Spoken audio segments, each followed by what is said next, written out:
Hello friends. Marathon class के UPSC guidance class में मैं आपका वेलकम करता हूं। आप जानते हैं अभी हम लोग जो हमारे प्लानिंग के एलिमेंट्स हैं, जिसमें एलिमेंट्स में सब्जेक्ट्स को कह रहा हूं, जो हमारे सिलेबस में अलग-अलग सब्जेक्ट्स हैं, उन्हें टाइम फ्रेम में विद इन टाइम फ्रेम देखने की कोशिश कर रहे हैं कि कितना समय अप्रॉक्सिमेटली लग सकता है सक्सेसफुल प्रिपरेशन के लिए उस सब्जेक्ट की। सक्सेसफुल प्रिपरेशन, सिर्फ प्रिपरेशन नहीं, सक्सेसफुल प्रिपरेशन, दोनों में बहुत फ़र्क है। फ़र्क ये है कि प्रिपरेशन आप डायरेक्ट भी कर सकते हो, इन्फॉर्मेटरी आपने कर लिया, लेकिन आपने नोट्स भी तैयार कर लिए, सब कुछ कर लिया, लेकिन सक्सेसफुल प्रिपरेशन में बहुत सारी चीज़ें आती हैं।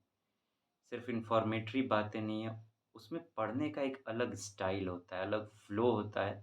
उसमें चीज़ों को समझने की ज़रूरत होती है, और सिर्फ समझने की ही ज़रूरत नहीं है, इस तरह से समझने की ज़रूरत है कि अल्टीमेटली जिस तरह से यूपीएससी क्वेश्चंस को अब डिज़ाइन करने लगा है, जो कि एक प्रैक्टिकल थिंकिंग की डिमांड करती है, उस तरह से कैसे पढ़ा जाए कि हम अल्टीमेटली आंसर कर सकेंगे, क्योंकि अल्टीमेटली टारगेट तो हमारा वही है।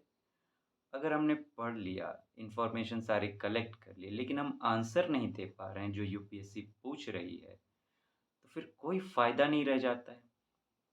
तो वहाँ तक कैसे पहुँचा जा सके, उसके लिए एक टाइम फ्रेम क्या होनी चाहिए, वो जो रिसर्च्ड टाइम है, उस पर मैं माइन्यूट डिटेल्स में जाकर बात कर रहा हूँ। एक-एक सब्जेक्ट को लेकर हम लोग चल रहे हैं, ताकि हम अल्टीमेटली अपने फाइनल लॉन्ग टर्म प्लान के पास पहुँच सकें और उसे तैयार कर सकें। तो मैं हिस्ट्री पर बात कर चुका हूँ, सोसाइटी के दोनों जीएस 1 जीएस 2 पर बात कर चुका हूँ, सोशल एंगल, एडमिनिस्ट्रेटिव एंगल जो सोसाइटी का है, ज्योग्राफी पर बात कर चुका हूँ। आज बारी है पॉलिटी पर बात करने की। आइए शुरू करते हैं हम लोग। Elements with in time frame हम देख रहे हैं। पॉलिटी,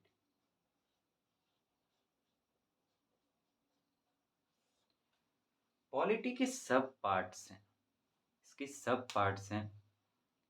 पहले तो सबसे पहले आपको कॉन्स्टिट्यूशन को देखना।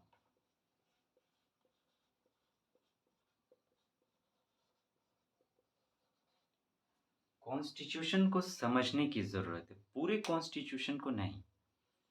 जो यूपीएससी की डिमांड है, वो जब हम लोग सिलेबस में आएँगे, मैं बताऊँगा आपको, तो उसके अकॉर्डिंग यूपीएससी की जो रिक्वायरमेंट है कॉन्स्टिट्यूशन के फंडामेंटल्स, बेसिक्स को समझने की, याद करने की बिल्कुल कहीं भी ज़रूरत नहीं है। प्रिपरेशन यूपीएससी की अब वो ज़माना चला गया, जब फैक्चुअल सिर्फ पूछे जाते थे क्वेश्चन कि आपको सब रटना होगा, याद करना होगा। अब यूपीएससी पता नहीं, वो गाना नहीं है, परदेसियों से ना अखियाँ मिलाना, तो परदेसी के जैसा भूल चुका है यूपीएससी उसको। एक और गाना है, परदेसी परदेसी जाना नहीं, लेकिन यूपीएससी ने कहा है कि परदेसी परदेसी तुम आना नहीं, उसको भेज चुका है यूपीएससी। उससे अब यूपीएससी को कोई मतलब नहीं रह गया है उस तरह से रट्टा मार पोर्शन से। तो ये बात है यहाँ पे कि अब हमें समझने की ज़रूरत है चीज़ों को, और इस तरह से समझने की ज़रूरत है। यूपीएससी अब मैच्योरली क्वेश्चंस को प्रिपेयर कर रहा है, बहुत ही मैच्योर माइंड से क्वेश्चन को प्रिपेयर कर रहा है, और डिमांड कर रहा है कि मुझे वो मैच्योर माइंड मिले, जो मैच्योर थिंकिंग के साथ इस क्वेश्चन को सॉल्व कर सके जो मैंने पूछा, वेदर इट इज़ प्रीलिम्स या मेंस या इंटरव्यू की ही बात क्यों ना करें। तो कॉन्स्टिट्यूशन, इसी का के अप्लाइड पार्ट को जब कॉन्स्टिट्यूशन आपने समझा, तो आप देखेंगे अब सब कुछ काम कर रहा है, एडमिनिस्ट्रेशन काम कर रहा है, पॉलिटिक्स काम कर रही है, तो इसी का वो एप्लीकेशन है, जिसे पॉलिटी कहा जाता है। लेकिन चूँकि फ़ेमस हो गया है पॉलिटी, पूरे सब्जेक्ट्स को पॉलिटी कह दिया जाता है, लेकिन कॉन्स्टिट्यूशन को समझना, और कॉन्स्टिट्यूशन जब एप्लीकेशन में आता है, जब उसे अप्लाई किया जाता है रियल लाइफ में, जो हम लोग देखते हैं, उसे पॉलिटी कहते हैं। तो हमें वहाँ अलग-अलग देखने की ज़रूरत है। तो कॉन्स्टिट्यूशन, पॉलिटी और गवर्नेंस। गवर्नेंस हमारा हो जाता है पीपल स्पेसिफिक, कि अब ये सब कुछ पीपल के लिए काम कर रही है, जिसमें एक तो पॉलिटिकल एंगल है, जो सरकारें होती हैं, गवर्नमेंट्स होते हैं, दूसरे ब्यूरोक्रेट्स होते हैं। मीन्स जुडिशरी, एग्जीक्यूटिव, लेजिस्लेचर या जो भी एडमिनिस्ट्रेशन का पार्ट है, पॉलिटी का पार्ट है, वो अब गवर्न कर रहा है, गवर्नेंस के रूप में अब उसे देखने की जरूरत। तो इन तीन चीज़ों पर, जिसमें सिविल सर्विसेज इन डेमोक्रेसी भी आती है गवर्नेंस के पोर्शन, इन्हें तैयार करने की आपको ज़रूरत पड़ेगी।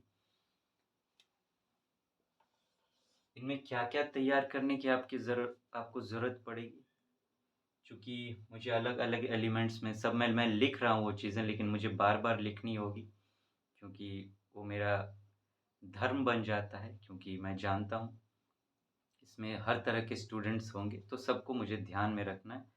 और मैं सिर्फ़ एक में उस उनकी बात करके बाकी चीज़ों में उन्हें ये नहीं कह सकता कि आप इसको वहाँ से देख लीजिए, वो गलत होगा। तो मुझे हर जगह लिखनी होगी।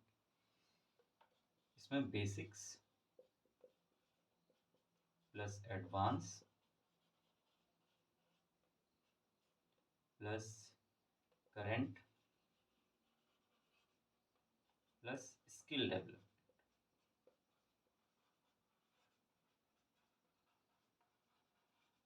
इन 4 पोर्शंस के बेस पर आपको तैयार करना है। करंट और स्किल डेवलपमेंट की बात करें, करंट तो आप समझ गए अपडेशन के लिए है। स्किल डेवलपमेंट कि क्वेश्चंस को कैसे आंसर किया जाए, प्रीलिम्स मेंस में कैसे सॉल्व किया जाए। अगर इंटरव्यू की बात करें तो विद कम्युनिकेशन स्किल उनको कैसे आंसर किया जाए। तो ये तो through out long term plan, ये तो थ्रू आउट चलता ही रहेगा। ये कभी रुकने वाला नहीं है कि 2 महीने 3 महीने में इसे ख़त्म कर लिया करंट और स्किल डेवलपमेंट, नहीं, ये तो शुरुआत से लेके अंत तक चलता रहेगा जब तक आपकी सिलेक्शन नहीं होगी। मेन आपको प्रिपेयर करना है बेसिक्स और एडवांस, जिसके बेस पर फिर ये चलेगा सब कुछ। तो हम टाइम फ्रेम देख रहे हैं कि क्या राइट टाइम फ्रेम हो सकता है अगर इस सेक्शन की बात करें तैयार करने के लिए। तो मुझे लगता है, अगर मैं बात करूँ, ये थोड़ा-सा कॉम्प्लेक्स सब्जेक्ट है। जब आप मार्किंग भी देखोगे स्टूडेंट्स के, इवन टॉपर्स के भी आप मार्क्स देखोगे, इस पेपर में जीएस 2 की बात करें, तो थोड़े से कम होते हैं, क्योंकि ये जब ज़रा-सा कॉम्प्लेक्स सब्जेक्ट है। लेकिन कॉम्प्लेक्स भले है, लेकिन वो जो फ्लो है स्टडी का जो हम लोग डिज़ाइन करेंगे, उससे ये बड़ा ईज़ी हो जाएगा समय के साथ। आप देखेंगे बहुत ही ईज़ी हो जाएगा। तो अगर मैं बात करूँ, तो मुझे लगता है अगर कॉन्स्टिट्यूशन की बात करें, तो इनको अगर ध्यान में रखा जाए, तो मुझे लगता है कि वो मटेरियल्स क्या होंगे, सोर्सेज़ क्या होंगे, वो तो जब हम लोग मटेरियल्स पर बात करेंगे तब मैं आपको बताऊँगा ये दोनों की क्या सोर्सेज़ आपको यूज़ करना है। अभी हम लोग टाइम फ्रेम समझने की कोशिश करें, ताकि वो लॉन्ग टर्म प्लान हमारा तैयार हो सके। कॉन्स्टिट्यूशन की बात करें, अगर हर दिन आप 3 से 4 घंटा लगाते हो, आप इस सब्जेक्ट को तैयार करने हर दिन आप 3 से 4 घंटे लगाते हो, ये मैं क्यों कह रहा हूँ, मैं आपको बताते आ रहा हूँ। और वो मैं लॉन्ग टर्म में प्लान में बताऊँगा। हो सकता है अभी आपके दिमाग में है कि यार 3-4 घंटा हर दिन इन्हीं पर दे देंगे। लेकिन एक अलग बात है, जब हम लॉन्ग टर्म प्लान पे आएँगे, वो रूटीन पर आएँगे, तो मैं आपको बताऊँगा कि ऐसे क्यों मैं कह रहा हूँ। एक पे इतना वक़्त लगाने को क्यों कह रहा हूँ? क्योंकि हमें एक सक्सेसफुल प्रिपरेशन करनी है, उस जर्नी को ध्यान में रखना है। तो इन सब पे मेरा रिसर्च किया हुआ है बहुत ज़्यादा, अलग-अलग टेक्निक्स पर, तो मैं आपको बताऊँगा वहाँ जब हम लोग रूटीन पर आएँगे कि मैं ऐसा क्यों कह रहा हूँ। मुझे लगता है कॉन्स्टिट्यूशन को प्रिपेयर करने में आपको 2 मंथ्स लग जाएँगे। और फिर पॉलिटी के सेक्शन की बात करें, तो यहाँ आपको करीब 1 एंड हाफ मंथ लगेंगे। गवर्नेंस की बात करें तो आपको 1 मंथ। इतना टाइम फ्रेम आपको लगेगा सक्सेसफुल प्रिपरेशन के लिए। सक्सेसफुल प्रिपरेशन जो यूपीएससी डिमांड करती है अपने क्वेश्चंस को सॉल्व करने के लिए, जिस तरह के आपसे अंडरस्टैंडिंग की वो डिमांड करती है। तो ओवरऑल अगर हम कंबाइन करें तो आपको है 4.5 मंथ्स। इतना समय आपको, अगर आप 3-4 घंटे रोज लगाते हैं, तो आपको देना होगा इस सब्जेक्ट के लिए। तो फ्रेंड्स, आज हम लोग यहीं रुकेंगे। हमने पॉलिटी को देखा, अब नेक्स्ट क्लास में हम लोग आगे बढ़ेंगे, नेक्स्ट एलिमेंट पर जाएंगे। Thank you so much. Have a nice day.